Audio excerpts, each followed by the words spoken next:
আসসালামু আলাইকুম। অপসরাজ high end food রেসিপিতে আপনাদের স্বাগতম জানাচ্ছি। সামনেই তো ঈদ, আর বিভিন্ন অকেশনে আমরা নানা রকম ডেজার্ট আইটেম তৈরি করি। ডেজার্ট আইটেমের মধ্যে আমার জর্দাটা সবচেয়ে বেশি পছন্দ। যখন আমি ছোট ছিলাম বিয়েবাড়িতে যেতাম এই জর্দাটা খাওয়ার জন্যই। আমি কোথাও একদম পারফেক্ট বিয়েবাড়ির জর্দার রেসিপি পাইনি, তো আমি চেষ্টা করতে করতে একদম অরিজিনাল বিয়েবাড়ির রেসিপি আমি পেয়ে গেছি। সেটাই আজকে আমি আপনাদের সাথে শেয়ার করব। প্রথমে আমি একটি বাটিতে ফুটন্ত গরম পানি নিয়ে নিয়েছি, আর এখানে আমি 100 গ্রাম পরিমাণ কাঠবাদাম দিয়ে দিচ্ছি, যাতে এটা কিছুটা সফট হয়ে আসে আর খোসাটা ছাড়ানো যায়। তো আরেকটা বাটিতে আমি গরম পানি নিয়ে নিব, যেটাতে আমরা মোরব্বা ভিজিয়ে রাখবো, কারণ মোরব্বাটা অনেক শক্ত থাকে। এটা আপনারা একসাথে দিয়ে দিলে সেটা কিন্তু টেস্ট হবে না, তখন খুব শক্ত লাগবে। তো এই মোরব্বাটাও সফট করার জন্য আমরা ভিজিয়ে রাখবো। এখন প্রায় 10-15 মিনিট পরে দেখবেন বাদামের খোসাটা নরম হয়ে গেছে, এভাবে খুলে নেওয়া যাচ্ছে। আর বাদামটা এভাবে ছোট ছোট করে কেটে নিতে হবে। আরও কিছুক্ষণ ভিজিয়ে রাখলে বাদামটা আরও সফট হবে আর কেটে নিতে খুবই সুবিধা হবে। তো এখন আমি আবার মোরব্বাটা কেটে নিচ্ছি। দেখুন মোরব্বাটা ভিজিয়ে রাখার জন্যই এত সুন্দরভাবে কাটা যাচ্ছে। আর এই মোরব্বাটা যখন আপনারা জর্দায় ব্যবহার করবেন, জর্দার স্বাদটা আরও অনেক বেড়ে যাবে। তো ছোট ছোট আমার পছন্দ মতো পিস করে কেটে নিচ্ছি। তো একটা প্যানে আমি গরম পানি করে নিচ্ছি, আর এতে আমি 1 টেবিল চামচ পরিমাণ ফুড কালার ব্যবহার করছি। আপনারা লিকুইড কালারও ব্যবহার করতে পারেন। তো এখন পানিটা যখন একদম ফুটে যাবে তখন আমি দিয়ে দিচ্ছি 2 কাপ পরিমাণ পোলাওর চাল। আপনারা চাইলে বাসমতি চালও ব্যবহার করতে পারেন। তো এখন অনবরত নেড়ে চেড়ে চালটা ফুটিয়ে নিতে হবে। জর্দা রান্না করার সময় আপনারা খেয়াল রাখবেন চালটা জানি একদম 90% ফুটে যায় এই অবস্থায়, কারণ পরবর্তীতে যখন আপনারা চিনি দিবেন এই ভাত আপনারা কোনোভাবেই নরম করতে পারবেন না। আমি আগে যখন জর্দা রান্না করতে পারতাম না, আমি আগে চালটা নামিয়ে ফেলতাম, পরবর্তীতে চিনি দেওয়ার পরে কিন্তু এই ভাত কোনোভাবেই আর নরম হয় না, তখন এগুলো ফেলে দিতে হয়। তো 90% যখন হয়ে যাবে এরকম চাপ দিলে দেখবেন ভাতটা যখন গলে যাবে তখনই নামিয়ে ফেলবেন। তখন একটা স্টেইনারে ঝরা দিয়ে রাখবেন আর একটু ধুয়ে নেবেন, তাহলে ভাতটা আর নরম হয়ে যাবে না।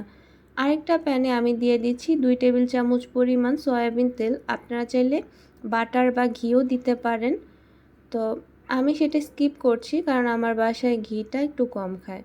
তো এখন স্টেইনারে ঝরে দেওয়া সেই ভাতগুলো আমি দিয়ে দিব ওই তেলের মধ্যে। দেখুন একদম ঝরঝরা, ধুয়ে নিলেই ঝরঝরা ভাবটা হয়ে যাবে। তো এখন সবটা ভাত আমি দিয়ে দিচ্ছি। তো দেওয়ার পরে এখানে আমি দিয়ে দিচ্ছি প্রায় 3.5 কাপ পরিমাণ চিনি। চিনিটা আমি অ্যাভারেজ মাপে দিয়েছি, আপনারা আপনাদের পছন্দ মতো কম বেশি করে দিতে পারেন। আর সাথে আমি দিয়ে দিচ্ছি 3-4টা দারচিনি। দারচিনিটা অবশ্যই দিবেন, সুন্দর একটা ফ্লেভার আসবে। তো এখন আমি হালকা করে একটু নেড়ে চেড়ে দিচ্ছি। নেড়ে চেড়ে আবার আমরা খুব আলতো হাতে নাড়বো এই অবস্থায়, কারণ ভাতটা যাতে গলে না যায়। আর কোনো অবস্থাতে এখানে কিন্তু পানি ব্যবহার করা যাবে না। পানি ব্যবহার করলে ভাতটা একদম নরম নরম হয়ে যাবে আর স্টিকি হয়ে যাবে। এখানে আমি দিয়ে দিচ্ছি খুব সামান্য পরিমাণ লবণ, কয়েকটা এলাচি আর সামান্য একটু ঘি। জর্দার মধ্যে সবচেয়ে সিক্রেট উপকরণ হলো অরেঞ্জ এসেন্স। আপনারা কোথাও দেখবেন না জর্দায় অরেঞ্জ এসেন্স ব্যবহার করছে। তবে জর্দায় যদি কেউ অরেঞ্জ এসেন্স ব্যবহার না করে তাহলে বিয়েবাড়ির ফ্লেভারটা একদমই পাওয়া যাবে না। এখানে আমি 1 চা চামচ পরিমাণ অরেঞ্জ এসেন্স দিচ্ছি 1 চা চামচ পরিমাণ ভ্যানিলা এসেন্স, আর আপনারা 1 চা চামচ পরিমাণ কেওড়ার জল, গোলাপ জল দিবেন। এই 4টা উপকরণই হলো বিয়েবাড়ির অরিজিনাল জর্দার রেসিপির সিক্রেট উপকরণ। এই 4টা যদি স্কিপ করেন তাহলে কোনোভাবেই জর্দাটা হবে না বিয়েবাড়ির মতো। তো এখন আমি নেড়ে চেড়ে একটু পানিটা শুকিয়ে নিলেই আমাদের জর্দাটা রেডি হয়ে যাবে। আমাদের জর্দাটা একদম রেডি, এই অবস্থায় নামিয়ে নিলাম। তো আমি কিছু ড্রাই ফ্রুটস কেটে নিয়েছি, এখন এটা জর্দাটা গরম থাকা অবস্থাতেই দিয়ে দিতে হবে। আমি 2 কালারের টুটি ফুটি নিয়েছি, যেটা দিলে জর্দাটা অনেক বেশি সুন্দর লাগে। আপনারা আপনাদের পছন্দ মতো যে কোনো ড্রাই ফ্রুটস ব্যবহার করতে পারেন। তো এখন গরম থাকা অবস্থাতেই ড্রাই ফ্রুটসগুলো আমি খুব ভালোভাবে মিশিয়ে নিব। তবে এই কাজটা অবশ্যই একটু আলতো হাতে করার চেষ্টা করবেন, যাতে ভাতগুলো ভেঙে না যায় বা ভর্তা ভর্তা না হয়ে যায়। তো এরকম স্প্যাচুলা দিয়ে করার চেষ্টা করবেন, এতে ভাত কিন্তু নষ্ট হবে না। তো এখন খুব ভালোভাবে যখন আমরা মিশিয়ে দিব, এটা আমরা ঠান্ডা করার জন্য অপেক্ষা করব। অবশ্যই জর্দা ঠান্ডা অবস্থায় সার্ভ করবেন, তাহলে জর্দাটা খেতে অনেক বেশি ভালো লাগবে। তো এখন আমি এটা রেখে দিচ্ছি ঠান্ডা হওয়ার জন্য। আধা ঘন্টা পরে আমাদের জর্দাটা যখন ঠান্ডা হয়ে যাবে, তখন আমি একটি সার্ভিং বলে দিয়ে দিচ্ছি জর্দাটা। দেখুন কতটা সুন্দর আর কতটা ঝরঝরে হয়েছে।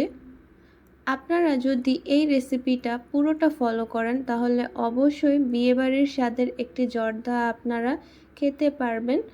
আর জর্দাটা আপনারা যদি তৈরি করেন, কেমন হলো আমাকে অবশ্যই জানাতে পারেন। আমি চেষ্টা করি একদম অথেন্টিক রেসিপিগুলো আপনাদের সাথে শেয়ার করতে। তো আমি যতটুকু পারি তার চাইতেও বেশি ভালো করে বোঝানোর আপনাদেরকে চেষ্টা করি। তো এখন আমি একটু অন্য একটি বাটিতে সার্ভ করে দিচ্ছি। আর দেখুন জর্দাটা দেখতে কতটা সুন্দর হচ্ছে। আমার রেসিপিগুলো আপনাদের কেমন লাগে আমাকে জানাতে পারেন। লাইক, কমেন্ট, শেয়ার দিয়ে আমার চ্যানেলের পাশেই থাকবেন। আশা করছি আমার চ্যানেলটা সাবস্ক্রাইব করবেন। সবাইকে অনেক ধন্যবাদ এতক্ষণ আমার রেসিপিটি দেখার জন্য। আল্লাহ হাফেজ সবাইকে।